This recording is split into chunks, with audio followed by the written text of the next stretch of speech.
Hey,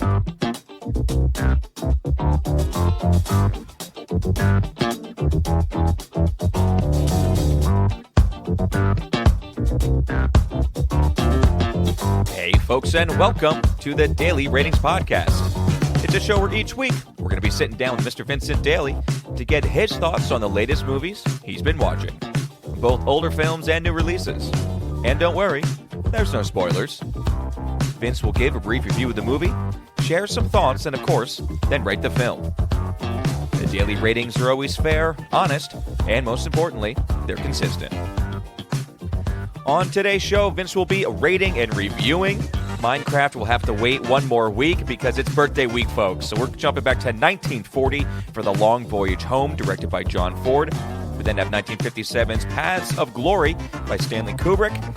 Patton from 1970 by Franklin J. Schaffner. Starred Up in 2013 by David Mackenzie. And finally, 2018's A Star is Born, directed by Bradley Cooper.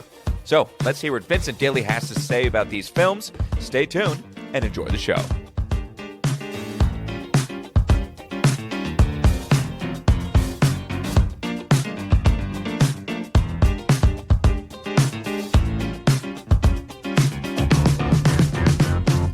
Mr. Vincent Daly, how are we doing over there? Thomas Recker, how are you doing, soon-to-be birthday boy? I am jolly. I feel good. We're coming off a week of phenomenal movies. Oh, yeah. I really picked them this week.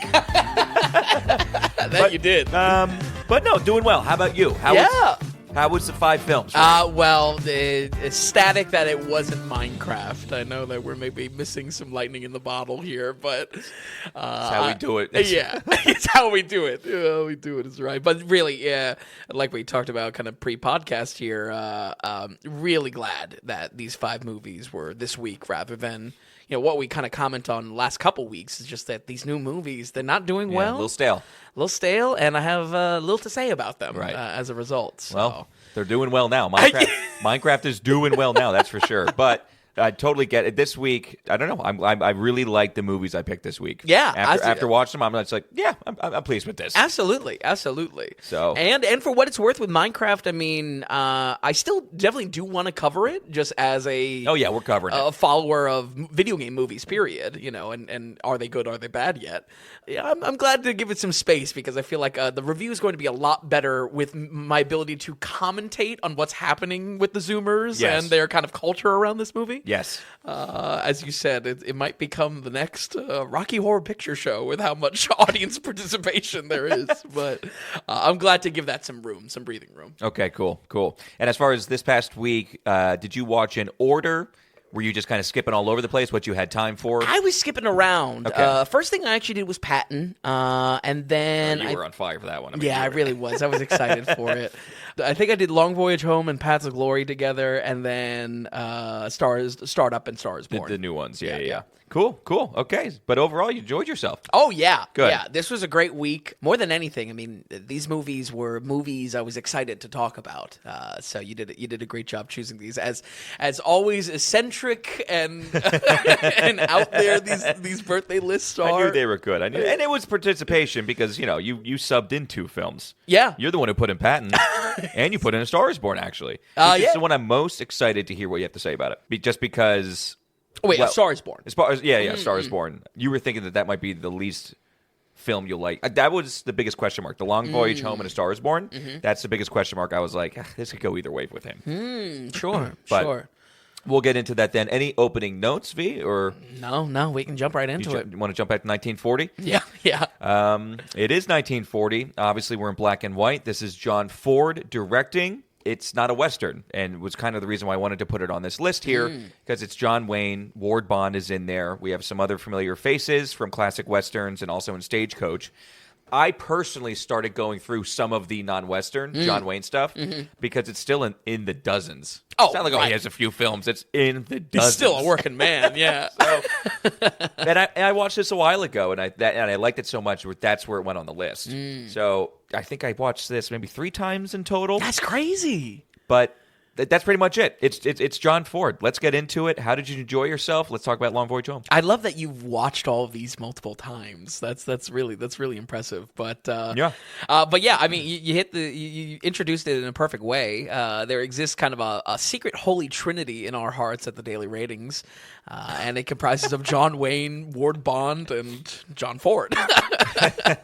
But honestly, Wayne and Ward, they needed more screen time in this. This is an ensemble cast, as I'll kind of unpack in a minute. But I really wanted more. I wanted more. I would love for us to find either on the Western Front or whatever, I don't know, something that we see these two going head to head again. Because we saw it in Three Godfathers. Yeah. And then he'll be in The Searcher. I think he was in, I want to say either 13 or 19 films with John Wayne. Wow. He is. Wow. Ward Bond is the most repetitive actor with John Wayne, except for one other. So he's second to line. Interesting. But he is great. But I love the role he has in this film. Yeah. And Ward Bond, I mean, he's not a big name. He isn't, but he has star power. With us, he has a big name. He really, with us. And then I found out we share the same birthday, and that's where we got to do Ward Bond every year now. All bets are off. But him and John Wayne are cut from the same cloth. They played high school football together. Oh, wow. And they got found together by John Ford. Wow. So they came up.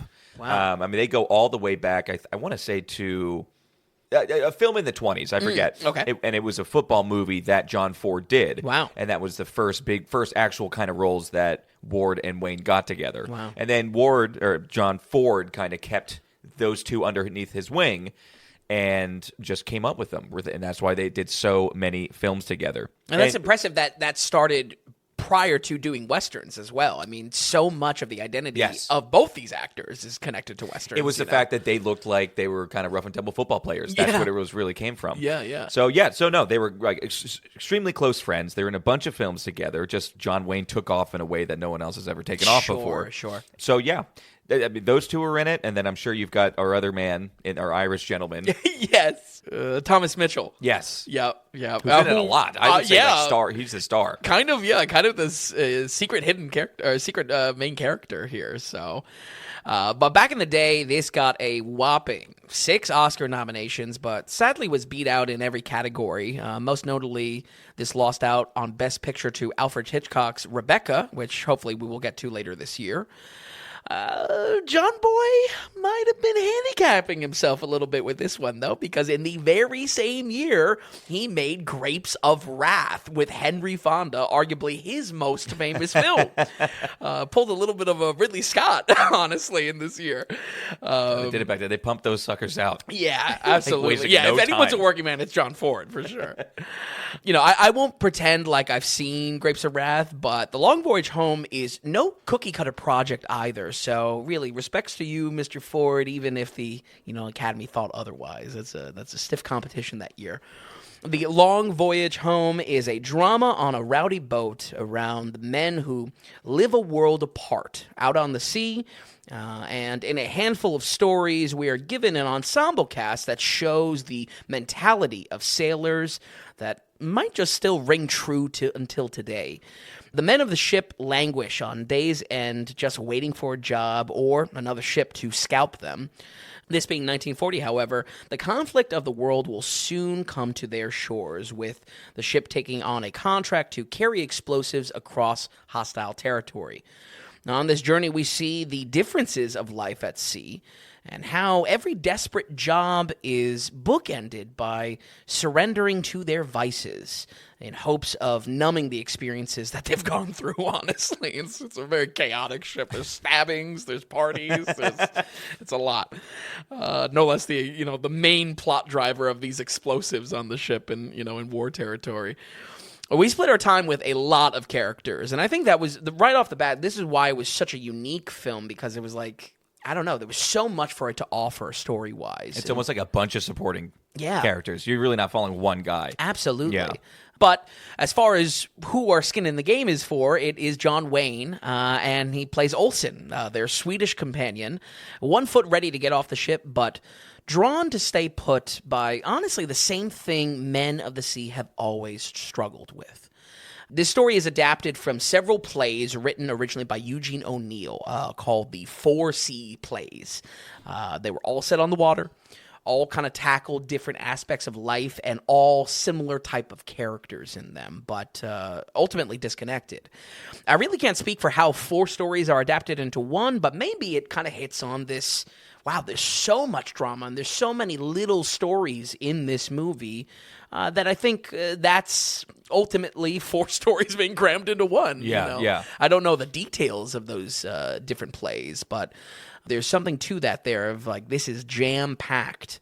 And the funny thing is that you feel that. Because when I first watched that, I didn't know about the play thing. Sure. I thought it was just kind of just a story that was created. Right. But even when the film ended the first time I watched it, it felt different. Like it was a weird movie, and it felt a little bit like vignettes, or it's more so the mood is one way, and now something happens. Yep. Now the mood is this way, and now something happens. And it totally makes sense that it was 4 separate plays kind of smashed into one, because then it felt like vignettes. It does. There's something about the movie that, I mean, there are 3 acts and everything like that. It is still just a movie. Sure. But it does. But there's many beats of drama. Yes. All throughout it. Absolutely, yeah. And sometimes going unresolved as well. I feel like, to your point, the end is very bittersweet in gloomy, an unsatisfying way, but it kind of follows through on what the purpose of the film, if you will, is, or the purpose of the story. I do want to speak about kind of the interesting setting and atmosphere the movie has. For instance, these sailors, they're closer to vagabonds. They never really need a home because of how the nature of their work, but that also allows them to never get the chance to set roots. And I think that's an interesting kind of atmosphere for the drama that's built into this. Part of the drama of the story comes from these sailors' hopes and dreams, and it feels authentic. It feels true, if you will. Even if they are just the words of a playwright, there really is something, I don't know, I haven't come across a script like this in a very long time, if ever, with its specific subject matter. Yeah. And I don't think it was that it was like you were falling down. The writing is the best writing you've ever seen. But it was different. Absolutely. And the fact that watching a movie that just felt different, when we're talking going back to 1940, it's like, okay, what's missing? What feels light? Yeah. What are you going to let go because it's such an old film that we can look past this? Yep. It actually does hit on a lot. Yeah. Which is cool. Especially in its tone, like it's the world is grimy, it's cruel, it's cutthroat. In that way, it communicates to the audience that no one is looking out for these guys other than each other. And I think, adapting this in 1940, ultimately a story of war creeping into their lives, is really interesting in the context of America at the time as well. So there was a lot here that I felt this had depth in a way that, a 1940 film did not expect. Right. And especially when it comes into that darker tone, it was like, that I for sure did not expect. I thought this was going to be... Made it so much better. Pick yourself up by the bootstraps. Come on, sailors. Right. And that's that 50s gleam that you have such an issue with the 50s on. But back then, I think the fact that this was made so long ago, that rattiness of the men and just the disconnected from the world, it did have a realness, because I think those people were aplenty even back then. Yeah. Or close to that time frame at least. Absolutely. And there's such an authenticity to how this story is told that way. Right. Yeah. The drama is real, though. This is only the long voyage home because everyone's airing out their baggage. I mean, maybe people stop venting so much, it wouldn't be so long. It's really where I enjoyed our ensemble cast so much. Like we said, Thomas Mitchell is arguably our lead for how involved he is in every story, but also because his character is the most loyal to having his friends back. I feel like he's in every story because he embodies, like, he knows, because he's a little bit older, he's been around the block, he knows no one else got these sailors' backs. And we see that with John Wayne's last moments, in the film. Ward Bond is a brief addition, but makes an impact on screen. I really did want more from him. I can't believe... I mean, he was in it. I guess... he's in the first shot. His voice is so commanding. Yeah. Like, he has star power, I think. He does have star power. He opens the shot. Yeah. I mean, I love the way the movie opens, by the way. Yeah, I'm a big fan of it. But it's just him blowing smoke rings, smoking a cigarette before John Wayne comes behind him. Like, maybe we're giving his stuff away there a little bit, but yeah, he could have been in it more for our sakes. For our desires. It's a very interesting role for John Wayne since his character is kind of more of a quiet observer for 95% of the movie. Regardless if this is much earlier in his career or not, I respect that he kind of gave more of a supporting performance here. Big time. He didn't need to be center stage John Wayne like you kind of expect. He's kind of like third or fourth. Yeah. In this movie. But, boy, oh boy, when he starts talking, I warned you. Wish he hadn't. I warned you. Listen, I'm not going to rip into it too much, honestly, because I agree with you 100%. Sometimes it's passable. Yes. Other times it's unacceptable. But John Wayne as a Swede, correct? Yes. John Wayne as a Swede, and thank God he has barely any lines through the most of the film until the end. Mm. I mean, it's literally towards the end, and I'm just like, wait, does he have it? Oh my gosh. You're right. You hear it, especially when he's at the table with that one girl. Oh, yeah. And you're just like, wait, is it real? Is it happening? I was like, oh, wait, does that sound good? Does that sound good? And then he said something. And listen, I said it when we brought up these films. At times it's fine, and at times it is the worst thing I've ever heard, ever, as far as his accent in a movie goes. It's so good. And I think, honestly, I do agree with that because I'm not going to dig into it too much. Also because one other thing, I'm maybe mostly joking here, but like, when you listen to broken English sometimes from Scandinavian countries, it doesn't sound, that polished. Sure. And he kind of sounded like, I don't know, it wasn't a good accent. It wasn't but it kind good. of was maybe like how a sailor might sound. You're not wrong, not too. in the classroom. He did, and he sounded a little dumb, too. Yeah. I love how he has this shtick of, like, he keeps a parrot with him, too. Yeah, it's so... I love it. Absolutely. I have some notes on just like the shots at sea. I don't know. Did you have any appreciation for like cinematography? 1,000%. Okay. Good. So first of all, we once in a while talk about going back to these older films and talking about black and white. And there's some actors that really wanted, and directors that wanted to resist going into color. And I sometimes I bring up this interview of Lee Marvin talking about how shots can look better or shadow work and things like that. Sure. There is some great shadow work in this film. Absolutely. There are some beautiful, just great shots in general. And the fact that when you think, oh, God, it's a boat movie from 1940. It's going to be like we're in somebody's backyard swimming pool. It's going to look ridiculous. And it maybe doesn't seem like they're in the middle of the ocean. Right. But it does feel like a big ship. The ship is a great set piece. It was shot very, very well. And sometimes also with the budget in these films. I mean, there's that one scene with Ward Bond where water's really coming onto the boat on the deck. And I'm like, this is thousands of gallons of water. And it legitimately kind of seems dangerous for Ward Bond to be slipping and sliding around. So much so that it seems like the shot is like through protective glass. Like that's how much water is so going through. It's deadly as catch. Like, hold on. This is going to be an issue. Absolutely. I dug it. Yeah. I think my only ask was that maybe they did some more kind of camera sway for the boat itself. Because obviously... it's too stationary for you, maybe. Yeah, you see the background. You see it's obviously on a studio set, which is fine, But I just wanted a little bit of sway. But there was a lot that I saw here. I was just like, I don't know. I got to brush up on other ship movies. I got to watch like Perfect Storm or something like that. Like, what is the modern look of a ship on film, and how does this compete? Because I feel like it did a pretty good job. It did a great job. The boat was great. I mean, it looked like an old metal steamer ship. Yeah. And it really did. Absolutely. It was a great set. And the shots were beautiful. Yeah, you're 100% with the black and white. There are throughout the film, those little spikes of drama, they are matched with a simple lighting trick that is used a handful of times that just creates this super dramatic contrast. Honestly, when I see this type of lighting in old films, I think of Addams Family. I know that may sound odd, but that works. Morticia, as a joke in the Addams Family, she has this dramatic lighting blocking that's just like just her eyes. And then these old films, they use that unironically, I think it looks great, So it's especially when like we have drama between the crew, out of nowhere, just the shadows and the lighting are so severe, and it looks great. I don't think I actually would enjoy seeing this in color as much. Yeah. And I think that means something. Absolutely. There's really a purposefulness to it. Yeah. And you're so right as far as like the butting heads of the industry wanting to adapt color for like technical stuff. or innovation. Well, innovation, it's to get asses in seats. It's Yeah. like, hey, we're moving on. This is impressive. We need to shock the... Yeah, absolutely. But that is real. I mean, looking at a lot of the nominations of all these films, I think we were encountering that up until like 57 with Paths of Glory, that there was still like separations in award categories of color versus black and white. Sure, yeah. So Yeah. 1940, absolutely. There's a lot there. This movie surprised me the most, though, this week because of just how the lives of these characters were fleshed out to give us a window into a life at sea, no less a life at sea in a very harsh time.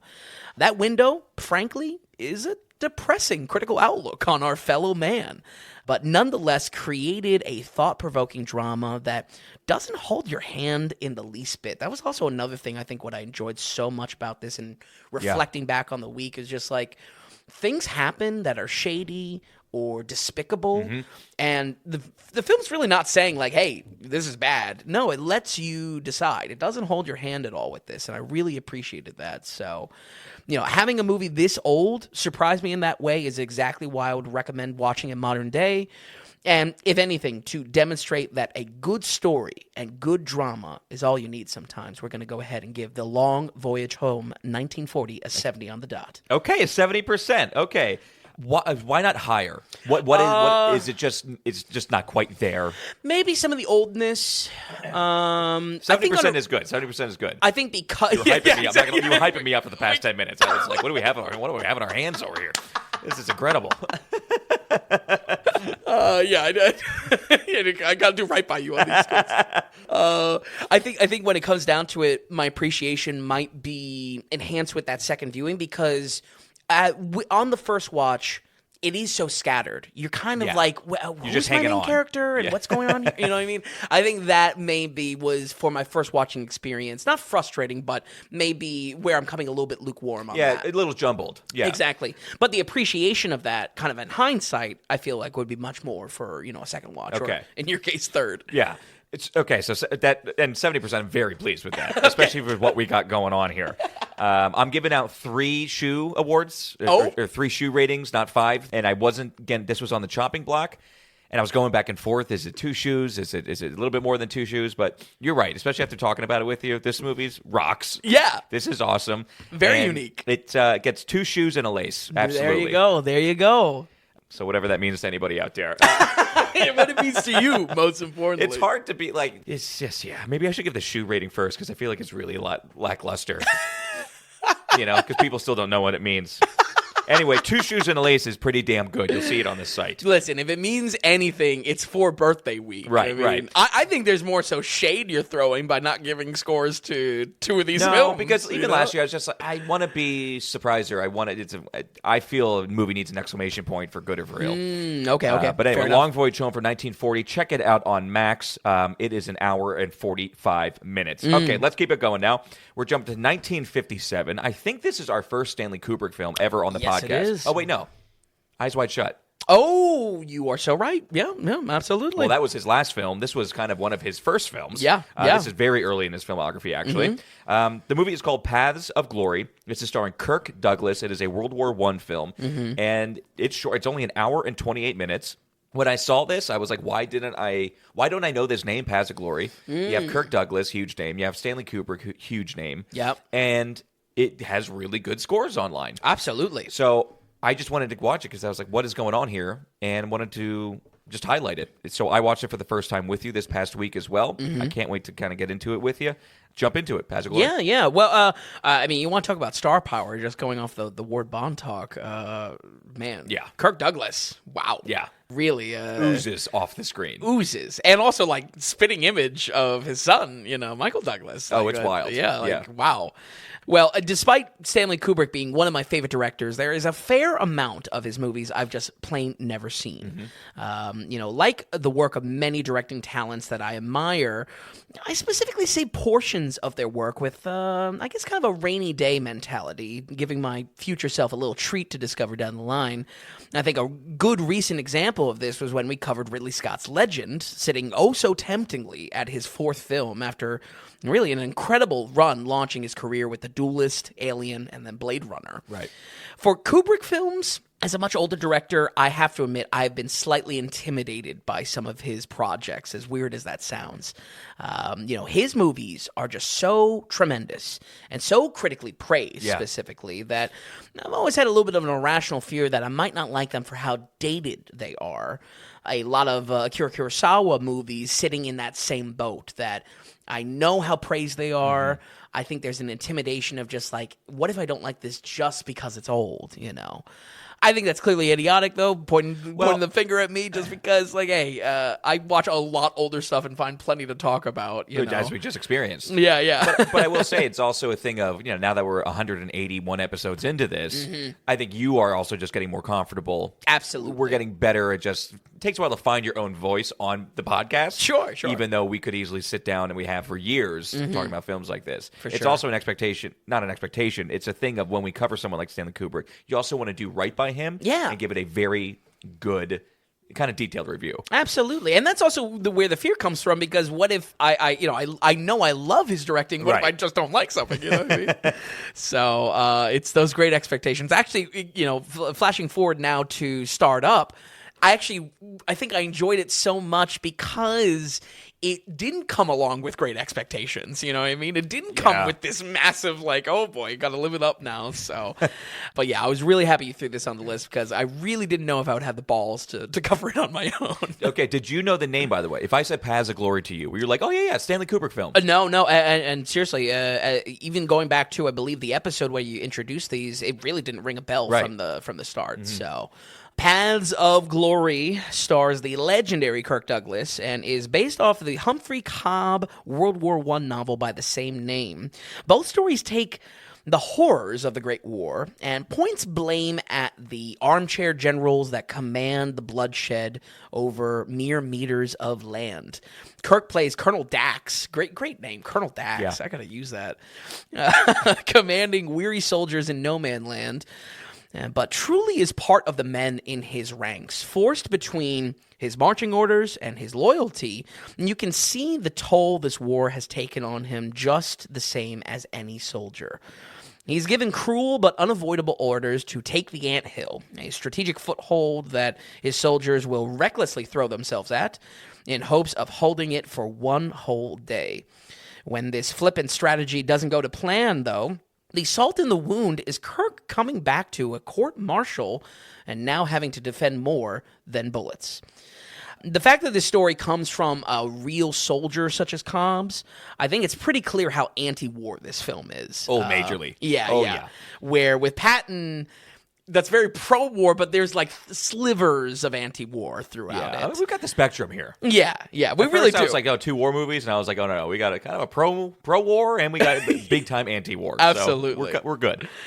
Unexpectedly for a 1950s movie, if anything like we were just commenting on with Long Voyage Home. Yes, absolutely. There's a lot of grime and realism that I wasn't expecting. Just off the cuff, there's a grenade kill that's pretty brutal, and just a lot of the tone of this is not rousing. This is not patriotic in the least. Right, it's not glossy 1950s. Post-war, Not only do we get some shocking moments of violence, but the disregard for life is a big theme shown in this whole film.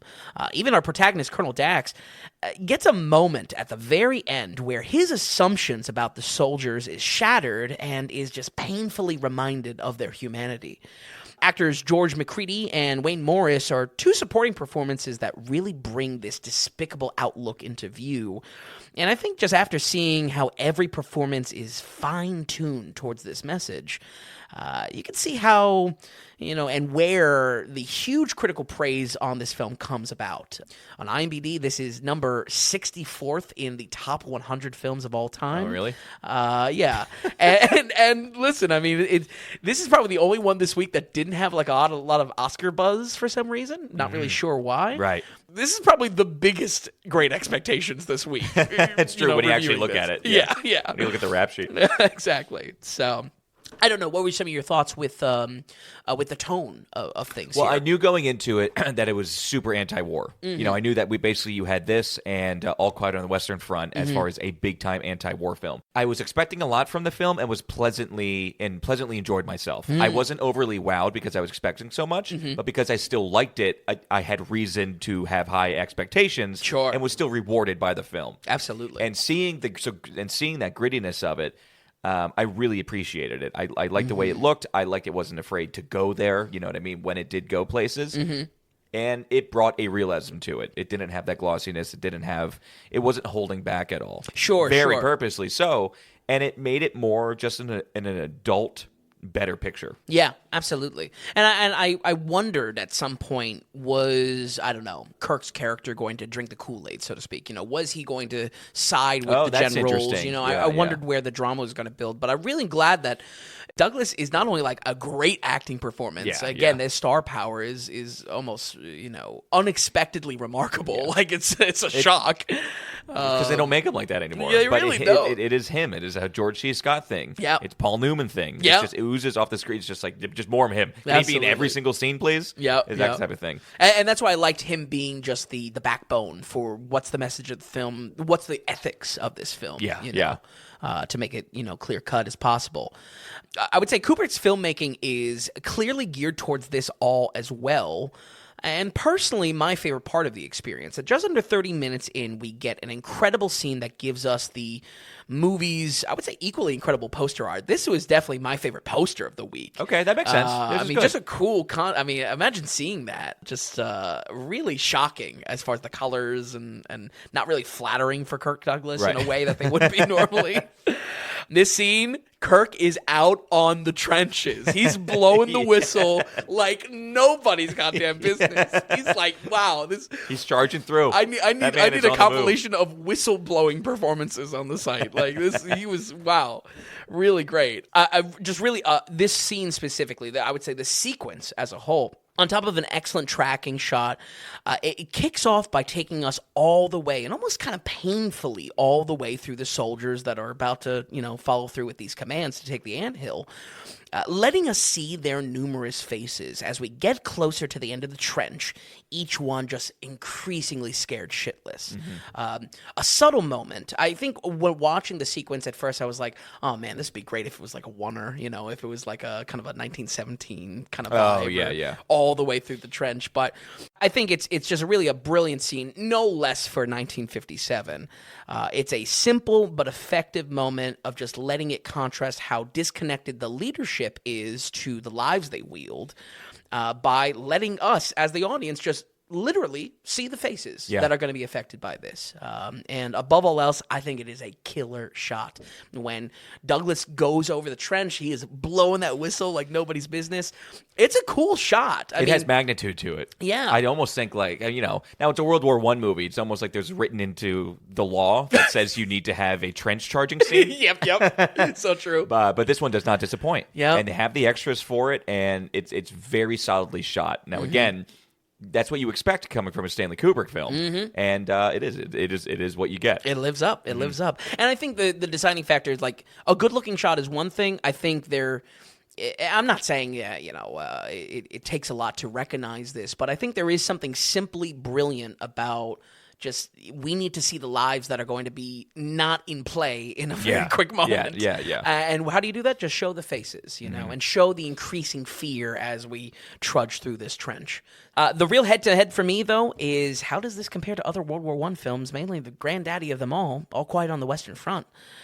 Paths is a much tighter story with its real conflict, not so much across battlefields, but instead targeted at the responsibility with our own ranks. It is about distrust and injustice more than it is about the macro conflicts of World War I. For that exact reason, I wouldn't really call this a big war epic like it was originally positioned. I think there's a little bit of a miscategorization in the genres here. Yeah. I was expecting to walk into like a big 50s war epic, but it's not that whatsoever. That's why I was very confused by it when I first kind of came upon it because of its length. The fact that it's like shy of an hour and a half. It's like, what's going to get done here? Right. What is this actually? Yeah. But for that, I also really like how honed down it is on one specific point, following one guy throughout this one story. You know, we don't follow his career at all. Right. It is about this specific thing to get across the point of what war is and can be. Absolutely. And just kind of being a ethical moral drama, what does he do right now? It's not about what they did, or if anything, going to the courtroom scene, what the prosecutor says, it's not about their prior track record. It's what they did in this moment. Right, yeah. That kind of applies to the story of just like, is Douglas going to stand for his men, The only slight jab here is that, if anything, this story structure is closer to another iconic 50s film, the dreaded Caine Mutiny, where the first half kind of gives us the incident that sets up a courtroom in the second half. Yeah. That's where I struggle slightly with calling this and seeing this as one of the greatest of all time, and ultimately where that fear I mentioned in the very beginning kind of comes into play. Like, what is the expectations walking into this? Yeah. What is the critical outlook of this? But even though I might not see it as one of the greatest, its tone held no punches in a very refreshing way and is still undoubtedly still great. We're going to go ahead and give Paths of Glory 1957 an 80 on the dot. Wow, an 80%? Yeah. Whoa. I think Douglas... Well, I wasn't quite expecting that. That's fantastic. Yeah, I think Douglas kills it. Now, granted, this is aiming way shy of 96 and whatnot. It stands at online. Right, but, right. But I still think it was well worth the time and an important piece in anti-war type of cinema that we've touched on quite a bit actually over the podcast. And World War I films. I mean, I think you've got a great kind of triple threat of 1917, Paths of Glory, and All Quiet on the Western Front. Sure. Three World War I movies and three very different films. Absolutely. And that would be a great triple header, really. Yeah. And kind of like what we said, it's just very good at what it's trying to do and focus in on this one thing particularly.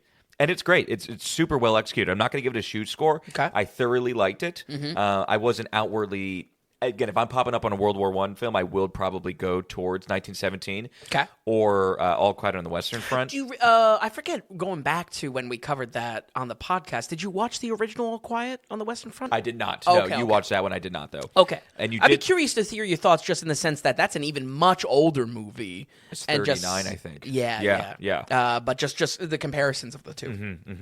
But 80% is great. Kirk Douglas is great, and Stanley Kubrick did a great job with this. Absolutely. But yeah, 80%. I'm glad that you enjoyed yourself that much. Yeah, and I think there's just something to it. The runtime, you look at it, to your comment before, you look at that runtime and you're like, what's actually going to get done in this, big war movie? But I think it got the job done completely. Exactly. I think don't see it as a big war movie. See this as really an ethical drama. It is about ethics. So excellent. Okay, so Paths of Glory of Stanley Kubrick, 80%. And Kubrick's next film after this was in 1960, and that was Spartacus with Kirk Douglas. Yep. So that might have to go on the list. Absolutely. I mean, basically everything before 2001: A Space Odyssey is what I'm nervous about. Right. Well, but at the same time, I mean, I got to do it. I mean, if I'm gonna call him one of my favorites, I gotta. Well, this is a good start then. Yeah, absolutely. With an 80%. Okay, so now. Actually, wait, I need to make this note because I think it's important. Okay. I have here French, not French at all. I think people should know going into this, we have a little bit of a Tom Cruise Valkyrie situation. Yeah, that's a good point. So it is an English-speaking film. You don't need subtitles to watch this movie. Yep. But technically, Kirk Douglas and what we're following is the French army. Yep, absolutely. No, that's a good point, and also a critical point at the film, maybe not reaching the heights of where it's at, because it's like even George McCready, who plays the armchair general, no French accent is attempted. Every French soldier is supposed to be French. It took a half an hour for me to be like, is this the American side? Is this French? They keep on saying France, but no one's even trying. But you do get over that, but you should just know walking into it. Yeah, they're supposed to be French. Okay, now jump into 1970. This is our man that we haven't seen since Hardcore from last year. Let's just jump in. It's George C. Scott as Patton, directed by Franklin J. Schaffner, who I don't really know. Okay. Didn't really know his other films. Sure. To me, the biggest name that stuck out as far as the credits was... OG Planet of the Apes. He directed? Yeah, the first one and first and only one. Well, my apologies then. But no, kind of interesting because it's like, wow, talk about making your stamp and then not doing anything else with Planet of the Apes. Like, awesome. But basically it was Francis Ford Coppola was co-writer on this. Yep. It's a big film. Talk about a war epic. That's what this is. Yeah. You jump into it. We'll take it back and forth for sure. The ongoing love affair with one of our favorite actors would not be complete without arguably his most iconic role he's ever played. Yeah, you've been pushing for it for 2 years. George C. Scott brings everything he can to the table here. Shown to us before even the opening credits roll, to call the first scene of this film iconic really just doesn't capture how big the moment actually is, especially for how this performance has echoed throughout movie history. And I mean, just look at the comparison photo between the two, and you'll see that this is a perfect fit for the role. I mean, I joked with you over the weekend, Patton looks a little bit more Hollywood than George C. Scott. Which is really funny. Yeah. You're right, though. I mean, George C. Scott becomes Patton. Oh, yeah. But the first time I saw this, I didn't know what a George C. Scott was. Because I saw it years ago. Yep. All I knew was I just felt like this was Patton that I was meant watching. To be. Absolutely. Did you hear who was offered the role first? How many actors that this kind of went through before landing on George C. Scott? Nothing at all. So Lee Marvin was one. Oh, okay. John Wayne was offered the role and turned it down. That would imagine the career different. He would probably get Oscar films and just like all these different it was projects. 1970. The man was established. Sure.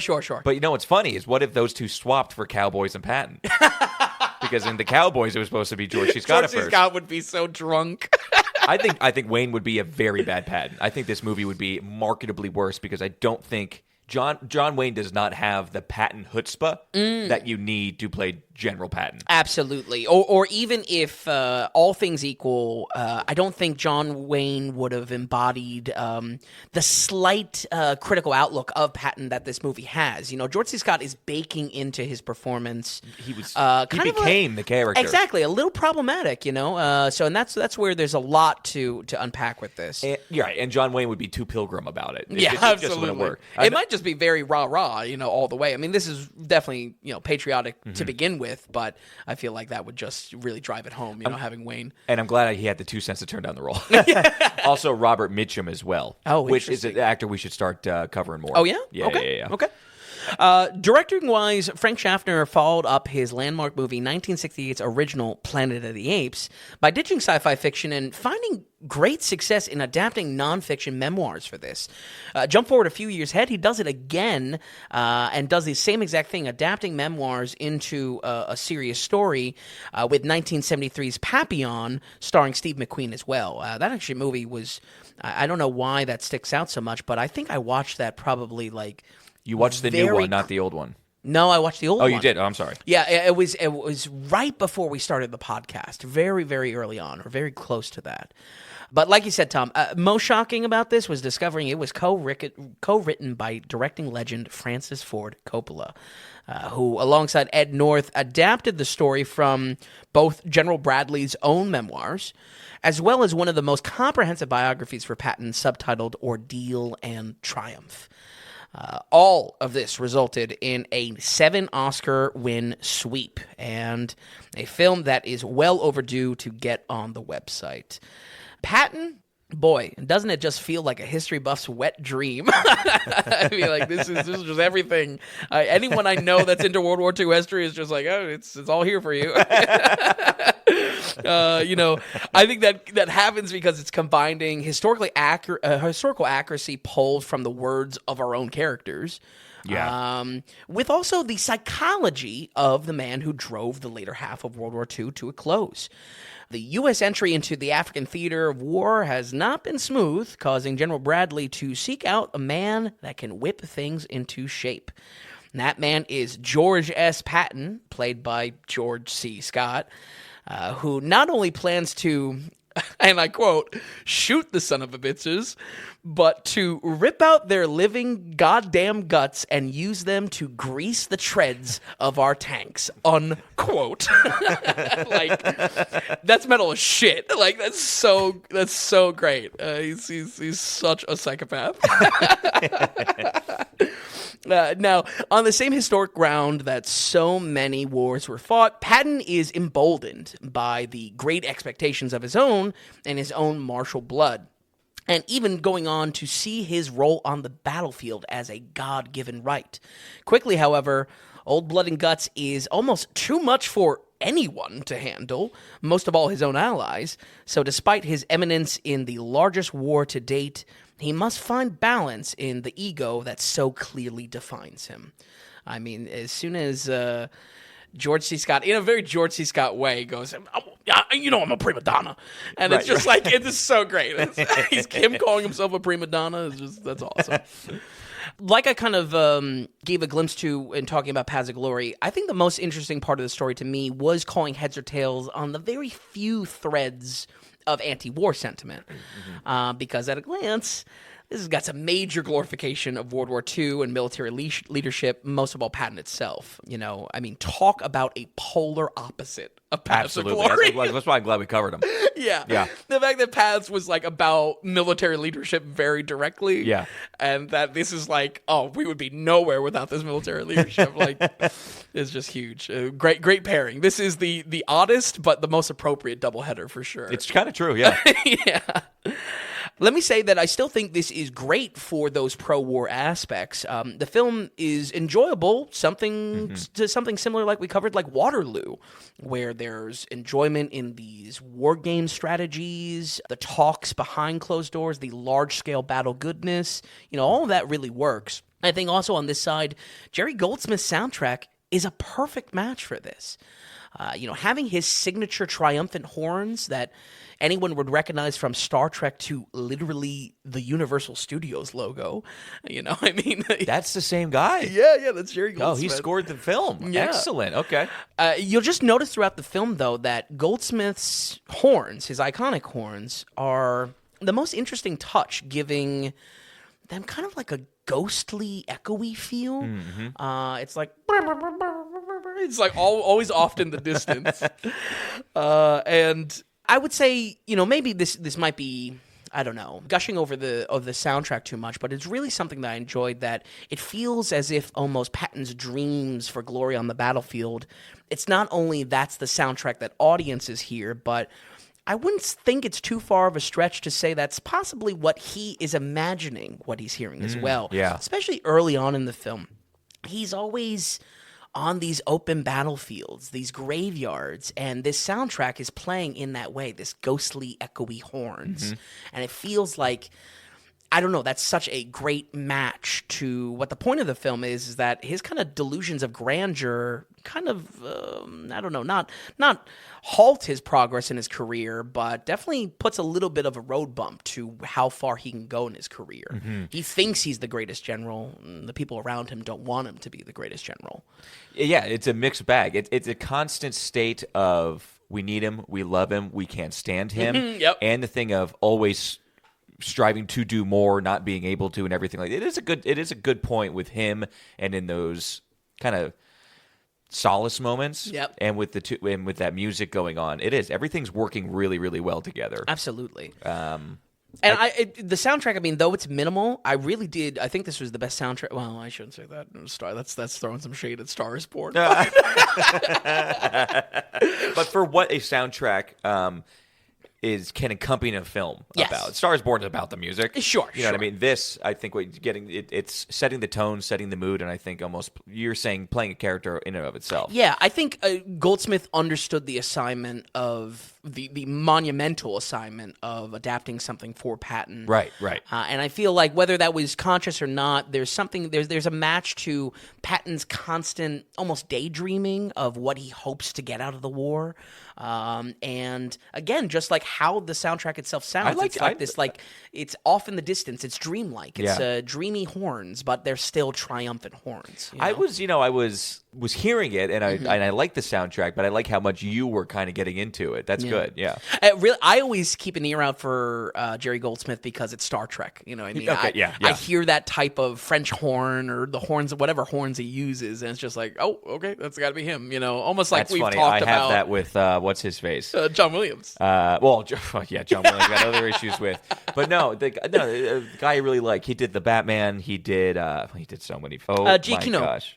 Yes. Giacchino. As soon as I hear a certain piano tone, I'm like, oh, I know who did this one. That's great. That's great. But yeah. On the other side of the coin, though, I feel like this story has no issues in portraying Patton himself as a complicated character. Yeah. At times this does dip into a critical outlook of him.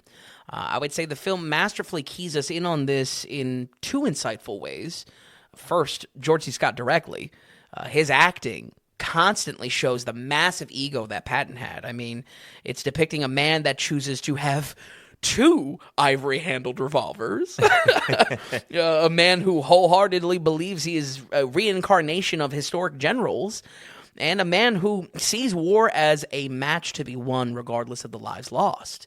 I think George does a lot in creating a complicated character that's not just like, sure, like he has plenty, maybe even the most amount of moments just showing how effective he is, how no one else could do what he's doing, but very specific scenes, one specifically in a medical tent, I feel like really perfectly frame that this is a problematic character. Yeah. You know? And you're right, because I think some of those names we mentioned, whether it be Robert Mitchum, John Wayne, Lee Marvin, it's one thing to have a good script by Coppola and everything, and you're using books and people that were actually there telling these stories. That's one thing. But George C. Scott really shows you, not just tells you who Patton was. Absolutely. He embodies the character. And that's all the good, the bad, the ridiculous, Absolutely. and the heroic. Yeah. Yeah. I out of the posters this week, this is probably my least favorite poster. A little boring for you? Yeah. Yeah. But mostly because they give a really big blurb from a critic on this. Yes, they do. It's like a paragraph. It does kind of put into scope, though, that I think in the blurb somewhere they call Patton a hero and villain. And I wouldn't go so far as villain, but there is something here of just like, this is a complicated character. Big time, yeah. And nonetheless achieved great things. Let's portray that almost as is, you know. I feel like the second piece, though, that the film does to key us in on this a little bit more directly is, and a little bit more revealing, I should say as well, is the Nazi psychology examination of their enemy. These scenes give us some well-needed time away from Patton in this 3-hour film, you know? Yeah. We needed some back at the ranch kind of breakup, you know? It's so true. I didn't know if you were going to dislike this part of the movie, actually. Oh, really? And the reason why is, so when you cut to the Nazis, I think it's an interesting thing where they don't show a lot of face to the German soldiers. It's very much like Dunkirk does that very purposely. You never see a German face. For sure. It's always just a fear. And because this is so Patton-heavy, it's not really German or Nazi heavy. Right. But when we do cut to the Nazis, they're in this same bunker the entire time. Sure, yep. And it is a little bit of exposition to learn more about Patton, kind of. Yeah. So I don't know if you were going to find that lazy or not, or if you... I personally like those scenes. Yeah. But I don't know where you were going to land on it. I did too, just in the sense that it allows us just to hear commentary on his actions, or I should say without praise, to his effectiveness. You know, I mean, that is the character in this story. I mean, I'm sure, you know, talking to history buffs again, I'm sure there's a lot here that you can maybe nitpick as far as inaccuracies historically. I'm to sure. Patton. Yeah. It is a film. Yeah. My general research say that this is pretty checks out. You know, the historians of the internet like really say like, oh yeah, this is mostly good because it's based off of memoirs. Yeah. But there's something here that like, so much of his actions and so much of what progresses the plot in this comes from, oh, wow, he's getting stuff done. We can't really tell him no, you know? Right. He's the one doing it, you know? He's clearly, you know, the positive force moving this forward, but nonetheless, there are still problematic aspects to it. And I feel like the Nazi commentary, the Nazi psychology that's going on here was nice to hear almost in black and white, just saying like, oh, this guy's a little crazy, actually. Yeah. This guy's he believes in reincarnation, like unironically, like. So there's something there just like, I felt like that really added some depth or some enjoyment to unpacking the complex character of Patton. Yeah. You know, I think it is this conflicted element is what elevates the film a step up for me. Patton existed in the same context of so many great leaders that greatness might come paired with kind of a problematic arrogance or any number of things that plague Patton's character. Yes, it's a good biographical account with surprisingly modern touches. Yes, it's a good war movie spanning so much of World War II at a high level. But I feel it is great because what it has to say about such an influential figure backed up by a master performance to support that. We're going to go ahead and give Patton 1970 an 82. An 82%, a must-watch on the site. Yes, sir. It is 2 shoes and a lace, by the way. Oh, that's great. I couldn't give it to me, it's not a 5-star film. It's not a 2 shoes, 2 laces. Yeah. You know, it does have some age. It does get, there's a repetitiveness to the point of the film because we have to cram his campaign into one film. Sure. So it is a lot of, we need to set this guy up, and now we can just kind of call out this battle and then call out this battle. You know what I mean? There is repetitive sometimes. Yeah.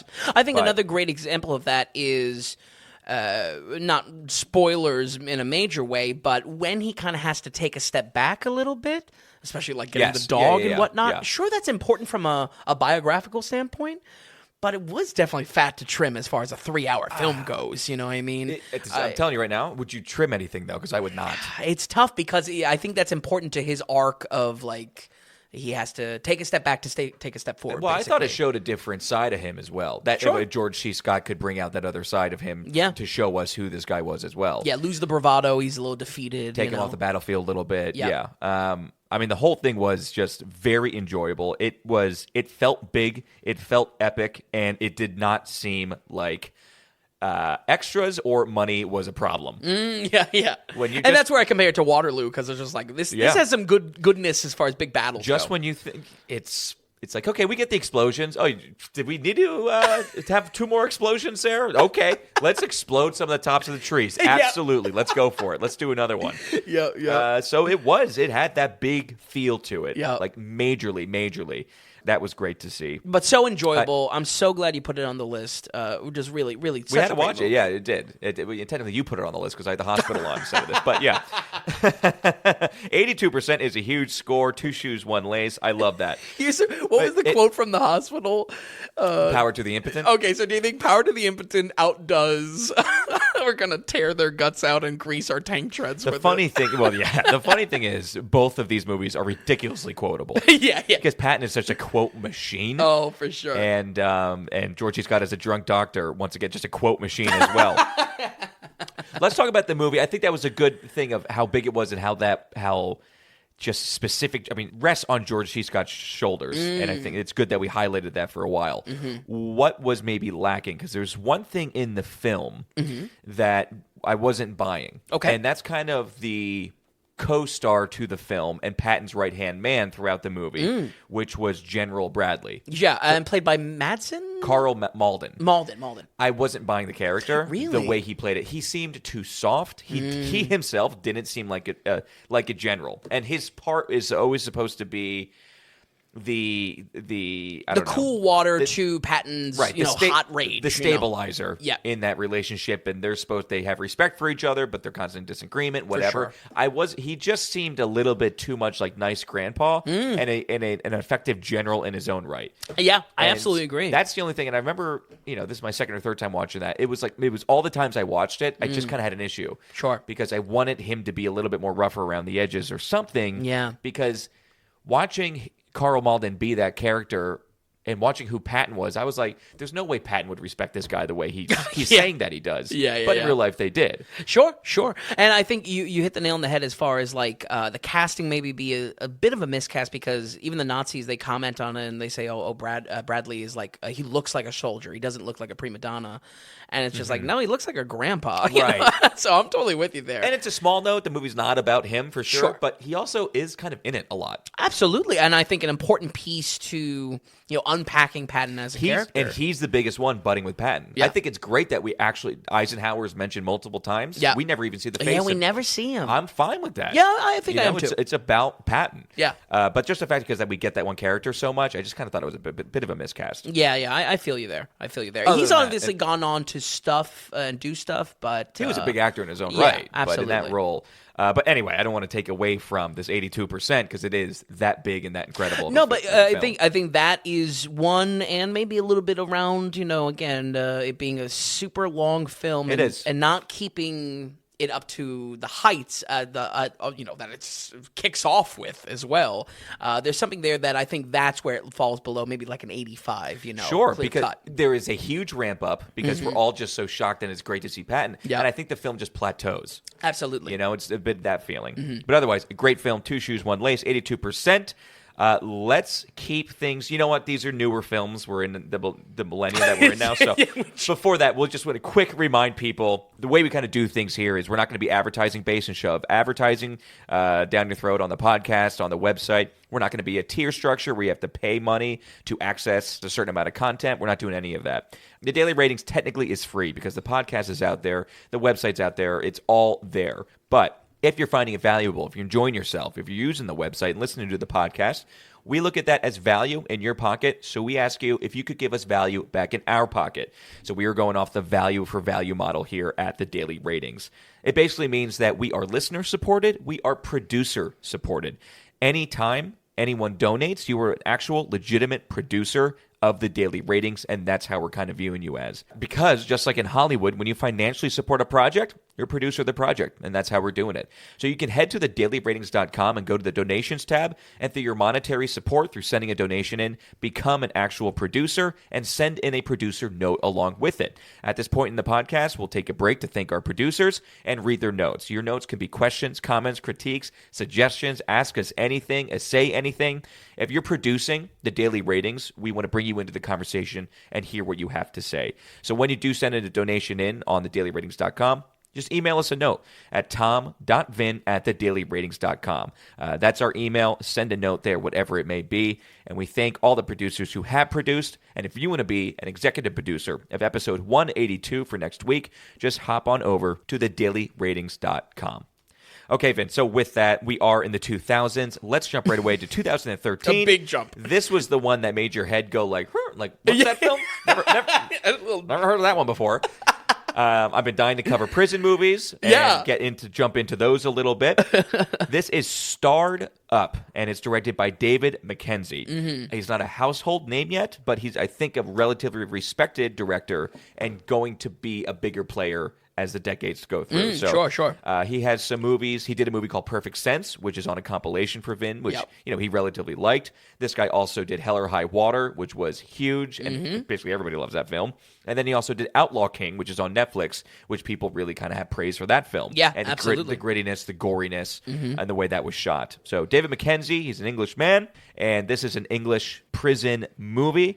I'm dying to know what you thought of it. So let's jump in. We'll take it back and forth. Another reason why I wanted to put it on because it is a co-starring Ben Mendelsohn. Yeah, I'm excited to hear your thoughts on him because I thought he was good, but I didn't know Ben Mendelsohn was, to quote you, your boy, or a boy. Well, he's one of the boys. He's one of the boys. I just like him. I think he's really, really good. Sure. And I feel also like I don't know him as a young actor. I almost know him as a Christoph Waltz almost. Absolutely. Where he almost had hit 40 years old before he's like, oh, now he's getting all these roles. Right. But he is the co-star. The main star is Jack O'Connell, which I really didn't have much experience with. And was kind of super impressed, blown away by his experience. But you jump in first. We'll take it back and forth. Starred Up. Yeah, absolutely. Well, definitely the least known going into this week. But like I said a little bit ago, I'm glad to have an entry that doesn't come along with great expectations, Yeah, true. So I'm always happy to check out a diamond in the rough.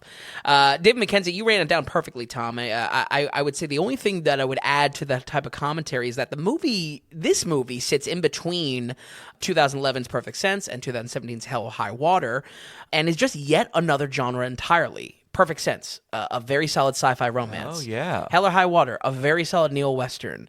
Outlaw King, a very solid historical drama.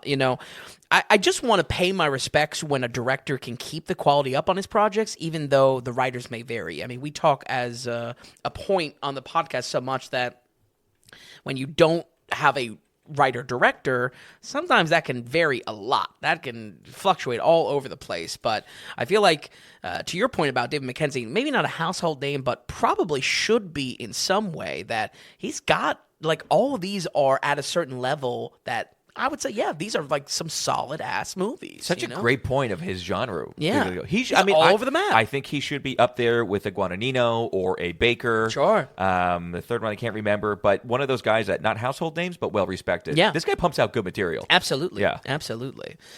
Startup is a hyper-realistic British prison drama focused on the details and brutality of a system that would rather recycle its inmates rather than rehabilitate. Title is slang referring to an inmate graduating from juvie to a full adult prison because of how dangerous they are. And that is the exact situation Eric Love finds himself in. In and out of prison long enough to be raised by the system itself, he ironically is transferred to the same jail his father is serving his sentence in, trapping them in with the trauma they've built up.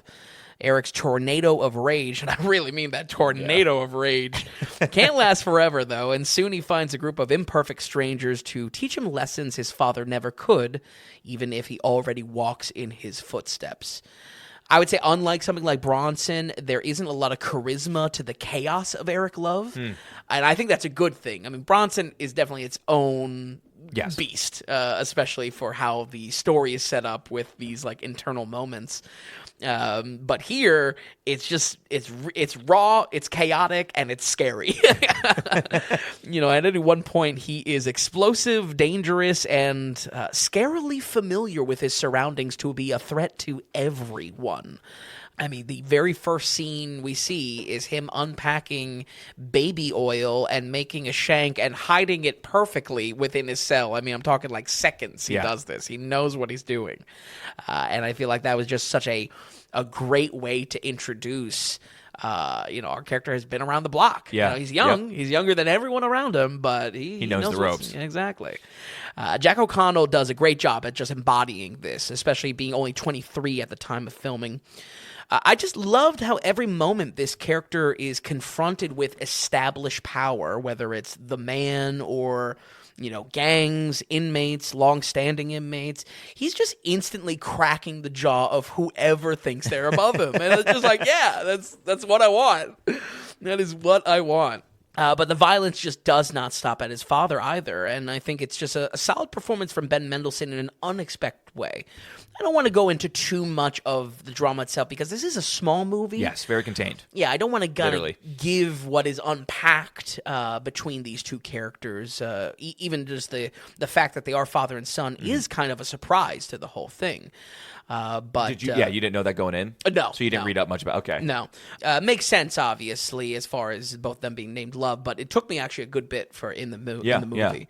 And maybe that's just because of subtitles. Let's why don't we talk about this? And then I want to talk about Mendelsohn, but we both said, like, hey, how long did you make it before you turned on subtitles? I gotta be honest with you. I am usually very good with watching British movies. Yeah. I mean, I used to be, I can't watch Peaky Blinders without subtitles. And I'm like, you can hear, Peaky Blinders is so understandable. Yeah. 10 minutes into this film, I'm squinting, sitting up on my couch trying to pay so much attention, and then it came to a point something was like, and I was like, I don't know what I'm doing here. I had to pause it. I had to put on subtitles, and it's like, let's rewind that back. It's so true because I really want to know what's going on. Yeah, someone said something really important, and they got heads to turn. I was like, I don't know why. I would not be turning my head. What's crazy is I know they're speaking English, but it's the weirdest feeling of like I know you're talking my language, but you're not at all. Yeah, it is just. Oh, man. I hate to say, I had him on for almost the whole movie. Yeah, subtitles required on this one. Not a negative mark or anything like that. We're poking fun, but it really is true. I feel like it needs to be commented on. But yeah, like I said, I think Mendelsohn was really good here. I mean, maybe it's a little bit without talking about the really specific dramatic moments with him. Mm-hmm, it's hard to maybe talk about the performance, but I don't know. What did you love about it? I don't think he was given a huge runway, sure, because it wasn't about him, right. So I liked, he definitely had some mood changes, and when that happened, I I thought he was good. I thought he was very good. It just wasn't an explosive character, and Sure. it wasn't written that way. Yeah, he does get some good moments towards the end. Where he does. Specifically to mood changes. It's like, It's like, is oh, he you playing a game or is he so unstable? You know? To me, it was like, oh, you are his father. Oh, interesting. That's kind of, and I like that because Okay. he was trying to take a fatherly role, and we kind of see something, and then again, it is like, there you go, there it is. That makes sense. Yep. Now this clicks. Yep, he's capable of the chaos that his son can do. Yeah, I think that's great. I think that's absolutely how we should read his character because it's that one scene where it's just like, I'm not sure what's going on here. It's Right, like, why is he going this angle specifically? But yeah, I think Mendelsohn definitely a name or rather a face you recognize a lot. At this point now, you do, yeah. Yeah, I think in 2013, my point exactly. Like 2013, this was probably a nice role for him, and good to see that as a springboard. I will say the main aspect that took me out of the film from time to time was just some loose logic on when the prison cracked down on things. I liked that, Love's character was against, everyone, but Your word especially... explosive is true. This Yeah. guy, you were on edge watching this guy. yeah. You don't know what he's gonna do next, Right. You know? At times, he just like seems a kid, and anyways, you feel for him. Yep. And then explosive is the word. yeah. But as far as like the prison itself, that's where I don't know. I wasn't really like taken out of it in a big way. Okay. But it made me kind of just kind of raise an eyebrow here and there. I can't say I'm familiar with the commissary system of British prisons, but a lot just looks like it should not fly. You know what I mean? So We got true, yeah. Lighters, cleaning fluid. Like, you Yeah. can blind someone. These are weapons, especially in Eric Love's hands. It did. I was kind of surprised. I was thinking that too. Yeah. Hey, maybe that's how it is in some of those prisons. Yeah, I think there's a degree there that I can say, well, I've not been to British prison. I haven't been locked up, so I don't know. But it just feels like the strictness in some areas were loose in others. You know what I mean? Yeah. I think another note around this is that the way fights break out, believe me, I want to see these fights. I thought that was great fight choreography. I thought they were very creative. It just feels like there's a 5-minute delay for these guards, Yeah. It's just like, hey, where are they? Especially one like. Eric goes on a tear and like is going into like different sections of the prison that we've seen are gated off or have like a checkpoint or something like that. And he's going where he wants. It's just like, it's a great scene. Just a little bit of the logic there is all. Yeah. No, I get that. But the level that these inmates, what they get away with, I mean, that is exactly what I want to see at the same time. That's what I think what made it such an enjoyable watch to see how every scene pays off so brutally. Chalk this up to another solid movie, which I am pleased to say Mackenzie hasn't missed yet. I really would like to get into more of his stuff because, I don't know, I mean, you look at his filmography and it's like it's hard to maybe pin down one thing, but he jumps from genre to genre and seems to do a serviceable, if not a great job. It is impressive, isn't it? Yeah. Its modern prison atmosphere has the bite to keep you interested from the very first punch thrown. And I would say its parental drama has some surprising depth that thrives in putting these characters in a pressure cooker that either of them cannot escape. We're going to go ahead and give Startup 2013 a 72. Okay, 72%. It's a pretty good movie. Yeah, I thought it was very good. I gotta say, this gets 2 shoes and a lace. Yeah, that's great. And I know it's boring. I feel like I give that all the time. But it's also like a good score. And I picked these out because I knew that they were hopefully good movies. Yeah. That's what it really comes down to. But honestly, I wasn't maybe expecting it even to be this good. I was thinking because it was not as early film, but it was an earlier film for him, and you could tell it's not got a huge budget to it. Sure. So I'm glad that it felt like a movie. Yep. And you know what I mean? Yeah. He's also on the back foot because it's a British prison story, and the dude's American, I'm pretty sure. Oh, I thought he was British. Oh, really? Oh, well, then maybe I'll save that yeah, comment. no, he was born in Corbridge, Northumberland, Okay. English, UK. Which that's why Hell or High Water is impressive. Oh, yeah, This true. is maybe more in his backyard. Yeah, absolutely. That's a good point. We'll save that praise for the return of Hell or High Water. But I got to tell you, for how simple and how basic, listen, you are on a cell block. I mean, Yeah. that's what this movie takes place in. I really enjoyed the hour and 45 minutes. Sure, And I was sure. impressed. Coming away from it, it was like, this isn't two shoes. This is two shoes and a lace big time. Yeah, absolutely. Because I just thought it was, it was like a knife. Yeah. There wasn't much fat to trim at all. And I think it really executed on everything it needed to and what it was trying to be. Yeah, So I and was so much impressed for more what he did. serious than, again, not to compare it to Bronson too much, but like so much more serious Yeah. than where that film is trying to be artsy and different. Maybe over the top a little bit. This was a drama down to the core of Yeah. like, these characters are put in this situation. How do we work out of that? You know? Yeah. Well, good. I'm glad you like yourself. I'm really glad that we watched it. Yeah, for sure. That we ticked it off the list. So it starred up 72% and one shoe, one lace. Let's go into the last film of the day. The biggest question mark, the one that you were the most like, I think that might be the one I like the least. But this is 2018's A Star is Born by Bradley Cooper. This is his first time directing. And it's just funny that he did this, and then when his next project was also music related, The Maestro. Sure. I always point to this for Lady Gaga. Lady Gaga, I always felt is really good in this. I Yeah. always had respect for her. Yep. After watching this the first time, after watching this again, I still conclude that. In fact, I even like her more and like Bradley less after a second view. But we'll get into that. Okay. Why don't you just set up this film, which has been done multiple times, set up the 2008 version of A Star is Born. Yeah, well, I hate to use this turn of phrase, but unless you were living under a rock, this movie was almost inescapable back in 2018, if only for the Oscar-winning song from Lady Gaga. For Bradley Cooper's directorial debut, this movie got a whopping 8 nominations at the Oscars, but loses out to a very frustrating year of winners, if I'm being completely honest. This was like the Green Book year, and that the was first this Black year. Panther was nominated Okay. for some reason. You know, there's a lot going on this year. But personally, I stayed away back then because our boy Dylan spoiled it in a drunken rant. Go figure. So, Oh, he did? yeah. Now listen, Shit. it's been long enough that I kind of forgot. Okay. But yeah, it was spoiled on That me. does not help the film. It doesn't. Watching it. It doesn't, yeah. Okay. But once we got knee deep into the podcast, this also had some potential for its own special, which is why I think I stayed away. Folks, if you are not aware, A Star is Born has been made and remade a total of 4 times, with each version of the story being a bit of a cultural touchstone for the talents involved. Each version is also seemingly comes off the vine ripe and ready for Oscar nominations, which is something I'll come back to later in the review of like, this doesn't feel Oscar baity. It does feel tale as old as time, classic story. You know, that doesn't really sound like an insult, but there was like some predictability to it is all. The first version that we get is from 1937, and right away it gives us the framework of what toll showbiz takes on our characters. If that movie isn't enough of an early call-out for you, apparently it was also heavily based off of a 1932 film called What Price Hollywood? Oh, interesting.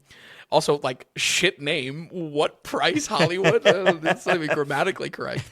The next comes in 1954, starring the actually tragic Judy Garland, and is the version I was most curious about, considering Garland was a infamous child actor, and a child actor story gone wrong. Our third iteration comes in 1976 and closest resembles our film today, pulling on the real-life music stars Barbra Streisand and Chris Christopherson as the lead performances. And finally, we jump forward to 2018, where we might get the most successful version out of all of them, if only for the songs that Lady Gaga brings to the table. Star is Born 2018 is a tragic romance around the music industry concerning so much of what comes with that territory: fame, jealousy, and addiction. Bradley Cooper plays Jack, I don't know, I kind of pegged him as like an Eddie Vedder type folk rock guitarist. Is that about right? I put it more in country, but yeah. Yeah, true. That comes from little more than 127 acres of nuts, Navajo, and nowhere to go. From the outset of the story, he struggles with drinking and addiction passed down to him, but by chance finds himself stumbling on the biggest talent he's ever heard. Lady Gaga plays Allie, a girl with an incredible singing voice made for stardom, but her self-defeatist attitude keeps her from seeing the well-deserved success that is around the corner. Their chance encounter kicks off a heavy romance that will hit both of them fast, alongside Allie's rise to fame. But as it does with all celebrity relationships, the conflict of that fame swirls as two powerful stars compete for one spotlight. Folks, performances are really the skin in the game on this one. Yeah, big time. Bradley Cooper, I mean, my joke here is he's doing his best Jeff Bridges from Crazy Heart. I haven't even seen that movie. That's a great doubleheader. You never seen Crazy Heart? I never saw Crazy Heart. I've seen it like 3 or 4 times, I think. Damn, what was these high volume numbers? Repeat watcher. Yeah. But I would say acting wise, he was mostly good. Where my praise for Bradley is for kind of the commitment he shows and what he will show for Maestro, his next project. Cooper trained 6 months to make his singing and guitar playing believable. Yeah. Better yet, I thought the music side of his performances was great. I thought the guitar work was not only believable, but great. And there were more than a few moments that I wish they just hadn't cut away from one of his songs for an editing trick, just to see how successful he was in this stage persona. Because I think otherwise he gets, all good marks from me. What are your thoughts? Okay, so because you said I liked him a little bit less. I didn't realize how one note his kind of accent was. Jeff Bridges. So the way he talked was very consistent, and we didn't get much range. It's almost my issue with Kevin Costner in Yellowstone. Oh, it's like you're doing the same thing, and you can mix it up a little bit. But it's not like I didn't like Bradley in it, and I think he should get a lot of props. He's under the influence a lot in the film, and under the influence acting can be really, really bad. Yes. So we see like almost the height of how good it can be with maybe Denzel in Flight. Sure. I think Bradley Cooper does a great job at looking at like an absolute mess of a human being. Sure. So that's where I thought it was really good. Otherwise, just the accent work was maybe just a little flat. Yeah, I also that's think that's small. Absolutely, I think also in the moments of the character's sobriety, he doesn't really have charisma. I think those are the scenes where Gaga holds up the scene 100%. Yeah. Where I don't know if he would have the goods on his own. Because he is a bit flat. Yeah. Yeah. Actually, our meet cute where he's talking to her backstage is just like, all right, he's only being allowed back because he's rich and famous. Like, this dude is not charming. For sure. No, he's also supposed to have a few drinks in him at that point and stuff. Yeah. But for sure, yeah. But Lady Gaga, on the other hand, kills it here, though, knocking out both sides of this without a doubt. Her original song, Shallow, might have gotten the win, but I think her acting is well-deserved, too. Not to have so much Oscar talk in this, but she lost out specifically because this movie really did get robbed across the board in a lot of ways. Yeah. She got beat out by Olivia Colman for The Favorite, which I've never seen The Favorite. I'm sure it's good. I really think Lady Gaga. Yeah, she kills it. She's charming. She is. She's fantastic. Yeah, it feels so natural. That's what it is. She does seem natural. Comes across natural. Oh, yeah. She looks like an actual person. Absolutely. And I think where I say she deserves all the hype is that it's a wonderful performance that allows Cooper to bounce off of it. In so many scenes that she's the strong one. She is the backbone of the scene, and Cooper is allowed to be, I don't know, either when he's drunk or when he's just whatever. It allows him to kind of like play off of it, but she's the backbone for every scene. And I think also where we were saying that Bradley maybe is a little bit flat, little one note at times, she does a full range of emotions in this film. And I think she knocks it out of the park. I mean, and I don't think it's a thing of like, well, of course, because it's so music-oriented that she's going to be good. I think I like her almost the best. Her scenes when she's off the stage, I'm enjoying her the most. I agree. Because you're seeing her chops, and she's got them in this film. Absolutely. Even in that kind of meet cute of the first night that they meet, she natural. She punches that guy out of nowhere in the bar. Right, I'm just like, this is more Harley Quinn than she was in Joker 2. This is like, she just felt so real. And I think it's just so clearly a performance that was informed by her real life experiences, whether it's everything down to specific line deliveries or even parallel career moments that feel authentic in a way that I'm just not sure other actresses would. That's really where the idea of a Star is Born 4-spot special, just to really tackle all these movies. And that's where my curiosity would lie, just like, who's the most convincing in this fake showbiz reality, And I think this does a great job at the showbiz reality. One of the notes I have is I really loved how big and legitimate the movie felt.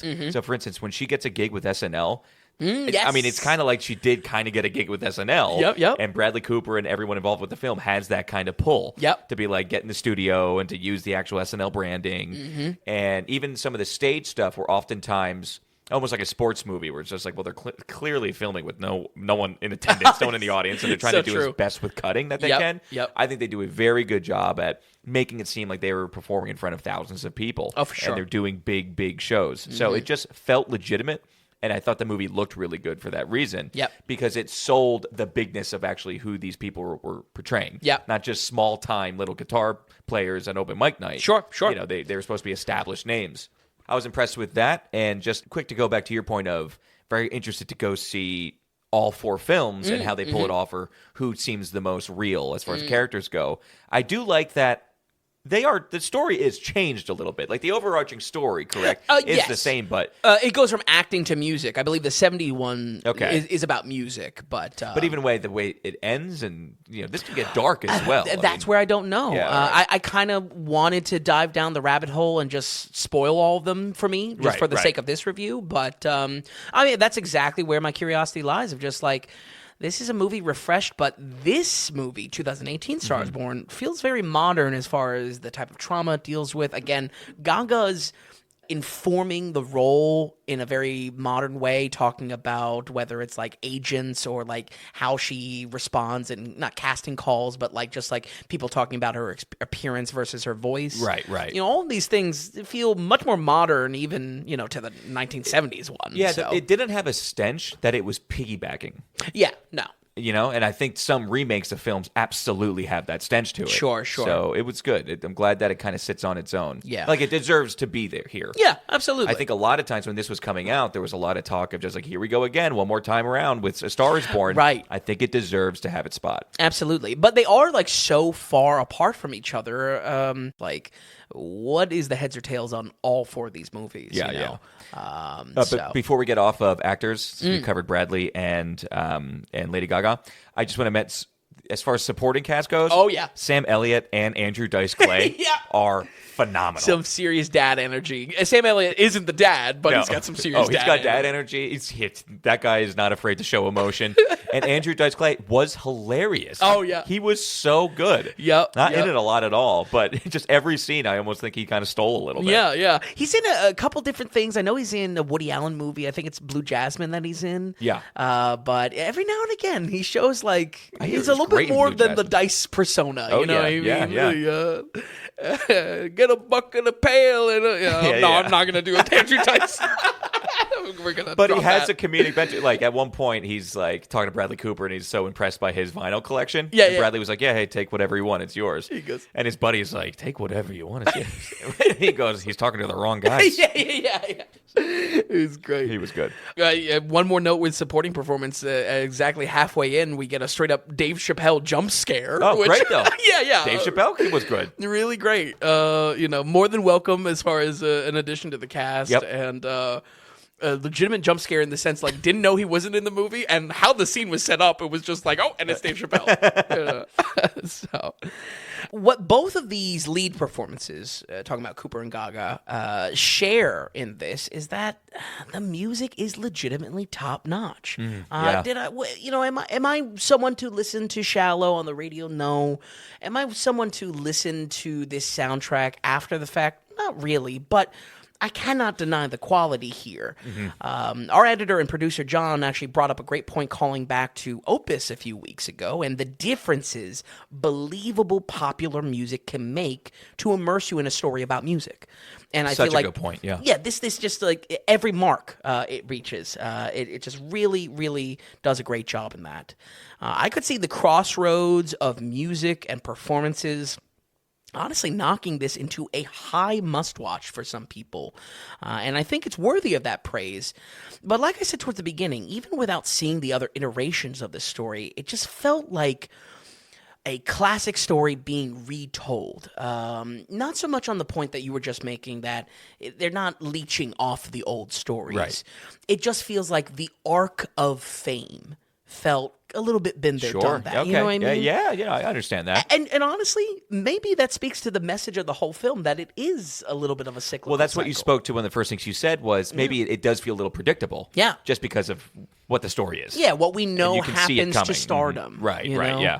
I just that's something that I think for me, walking into this, knowing some of the expectations of the film, and maybe knowing some of this, the spoilers, just where I wasn't like really wowed, even though I respect the hell out of this film as far as the technical elements that all hit their marks, Yeah. you know, especially around the music. Nonetheless, this tale as old as time, well executed or not, could only be so fresh for me, and I think its predictability lands it around this score for me, though. We're going to go ahead and give A Star is Born 2018 a 79. Ooh, a 79. Yeah. Vin, I'm telling you. you liked you enjoyed yourself. I enjoyed myself. I enjoyed Gaga most of all. I'm telling right. Yeah. That's why everything that came out after this, I am in her corner. Yep. I'm in her corner. Yep, yep. Because what does she really do after the Gucci movie? Oh, yeah. Was it House of Gucci? House of Gucci, Joker 2, maybe one other. Yeah, but Yeah. well, I got to tell you, 79. I didn't think it was going to be that high. I'm glad you enjoed yourself. Absolutely. It's a well-made film. Yeah, absolutely. And props to Bradley Cooper for his first big-time directing gig. Better than Maestro. This I movie think is better so. than Maestro. That was also a big thing. Not that it has to be in a comparison game, For sure. but this was just so much tighter and so much more focused than Maestro. Where Maestro really, I think back on that was all over the place. You know, Yeah. no less. Bradley's in-world persona being a little cringy when you look back on that film. I mean, he was like saying to the Bernstein family that he was possessed with their father and whatnot. It's just like, okay, easy. Oh, he's emotional. He's a Philly guy. He said on Stern, get the Oscar or the Birds win. Well, That's so true. He did. He took the Birds win in Super Bowl. That's right. Oh, I love Bradley Cooper and his. I mean, he's got his steak shop that he's doing once in a while. Yeah. Right. It's like got a food truck. It's Yeah, a food yeah. truck. Yeah. Yeah. Excellent, Vin. I'm not going to go to a rating. Okay. Once again, watching this, I enjoyed myself. I am impressed by the quality, even though sometimes the story isn't something that I'm usually interested in. Sure. I'm impressed by this film. Yep. And the acting and his directing. And the way it's shot, honestly. Sure. It feels like a legitimate thing, and that's huge when we're talking about showbiz people Yep. doing showbiz things. Love it, 79%. Awesome, Vin. I guess maybe a grand question, and I honestly don't know the answer to this myself. Would you have any interest in circling back to the prior Of course, three? of Yeah? course, absolutely. Okay. Yeah, I want to do the hospital first with George C. Scott. Then we can take care of business. Tampopo? Right? We do need yeah. to do Tampopo. The food movie. Or the, Well, the food I think special. honestly, a food special. I've been doing some research. I'm telling you, there's The thing is, we watched a lot of them already. yeah, but no, I think we could slap together honestly an excellent special. Okay, if so only did just you a do chance some research to, on Tampopo then? a little bit, Okay. just because it crosses over with another Japanese food film called I think it's Eat, Drink, Man, Woman or something like that, which is like I think I saw that on a list. Oh, yeah. Yeah. I think I saw that. Excellent, Vin. I'm trying to think of any notes I got here. First of all, Sam Elliott is great at a supporting cast or whatever. The had way some emotion. the way he Did not expect from the Omaha beef guy, you know. the way he backs out of a driveway in this movie, I was like, "What, Sam? Easy with the emotion." Yeah, absolutely. Whoa, That's why boy. I said dad energy. Yeah. Like he throws that arm over the passenger seat. It's like okay. Oh man. Okay. Any notes? Any lasting things here, Vin? Roll credits. Next week, what's going on? Just a happy birthday, Tom. Thanks. This was a great week. This is a present to me. So It was. I'm really glad you enjoyed yourself. yeah, this And- probably saved me popcorn out of my hair at a Minecraft viewing opening night. So and an array of films. I think there's a lot here that our audience would like, that like our listeners, producers would oh love in yeah, this. yeah, There's a little and something for everybody. It's so refreshing as well. Just like you cover a lot of shit. You kind of don't want to watch movies anymore. This was a refreshing week as Yeah. far as like, wow, okay, thank God there's still movies I like. You know. Don't you worry, Vin. But it was cool that we spanned 80 decades on this Yeah. on this episode here. Let's talk about quickly next week. We are going to get to Minecraft. Like I said, my curiosity to it is like I care about video game movies and how they are developing as Sure. becoming from absolute trash to acceptable. So I'm eager to kind of weigh in on that. We got Warfare from Alex Garland and co-director. I don't quite remember his name, but excited to check it out. It's got a lot of hype. And probably rounding out He was next an actual week. soldier, I believe. Oh, that makes sense. Yeah. That makes sense. I think he has the co-writer on it as well. So, I'm dying. I Excite- can't wait to see that. yeah, I'm really excited just to see, because it also, once again, to my commentary about A24 this year, is another movie that just such a drastic departure from spooky A24, Yes. that we know. 100%. And probably rounding out the week is The Amateur with Rami Malek. Not really looking forward to that. I did find out recently it's from an original 80s movie, but still got to probably check it out. So We will check it out. Who knows? Maybe it's a black bag situation. maybe, yeah, You know? absolutely. That's actually like, oh, this is actually pretty good. It's just I've seen that trailer so much. The exact cadence, the rhythm of him saying, "If you run fast, know. you might escape the blast." It's just like it's You know ruined what? it. Maybe this. You know what? This is like Captain Phillips, where in the trailer, don't let him attach that ladder. Oh yeah. And I'm watching the film, and I'm like, he doesn't even say it. Oh, I true. was They waiting might for it the whole time. they might just cut So it. maybe Remy, yeah, exactly. I would love that. He was like, this is not getting good reports here after, yeah, the trailer came out. Vin, thank you so much for watching these 5 films, these great reviews, for stopping by here this evening. Glad you enjoyed yourself. Folks at home, we'll run this down just one more time. So we have The Long Voyage Home with a 70% and a 2-shoe 1 lace. We have Paths of Glory with an 80%. Patton with an 82% and 2 shoes, 1 lace. Starred Up with 2 shoes, 1 lace and a 72%. And A Star is Born with a 79%. So a pretty solid week. Folks, take some time, check out these films if you're wondering what to watch for a movie night for yourself. As always, thank you so much for hanging out, having a good time with us week after week. And as always, we'll see you right back here next week on the Daily Ratings Podcast.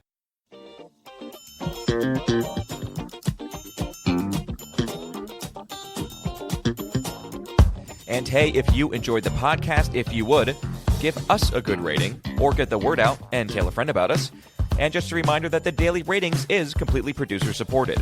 We want to stay away from advertising, and we don't want to have any paywalls or tier structures or subscriptions. It's all just value for value. So, are you finding value in what we're doing here at the Daily Ratings? Then become a producer and donate whatever amount of value that is. Just go to the donations tab on thedailyratings.com, and while you're there, be sure to check out the massive amount of films that Vince has rated. So thanks so much, everybody. We'll see you next week on the Daily Ratings Podcast.